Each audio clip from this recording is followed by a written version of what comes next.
आज सकाळी लवकर स्वयंपाक रेडी केला, मसाले वांगं केलं, चहापाणी केला सर्वांचा, कारण आज करायचे होते नागलीचे पापड. इकडे आईंनी खिशी घेऊन तोवर तयार केली आणि अजून बाकीची खिशी राहू दिली, पीठ राहू दिलेलं. आणि आम्ही गेलोत वरती गच्चीवर पापड करण्यासाठी. तर उन्हाळा आहे म्हटल्यानंतर ऊन एकदम तापत होतं, त्यामुळे आम्ही इकडे घरात बसलोत आणि गारवीने मग सर्व पापड टाकायचं काम केलं. इकडे पप्पा ढोलकी वाजवत होते आणि लक्ष छान बघत होता. त्यानंतर बाकीचे लाटून केलेत, बाकीचे मशीनवर दाबलेत आणि असे पटकन पापड पूर्ण केलेत, कारण खूप गरम होत होतं आता.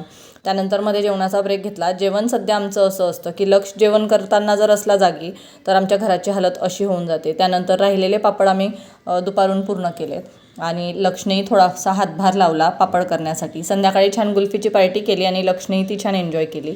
रात्री ब्रोकलीची भाजी आणलेली, तर ती बनवून बघितली. फर्स्ट टाईम ट्राय केली, बट मला इतकी काही खास नाही आवडली, घरच्यांना आवडली. तर असा काही आजचा आमचा दिवस गेला. तुम्हाला कसा वाटला नक्की कमेंट करून सांगा.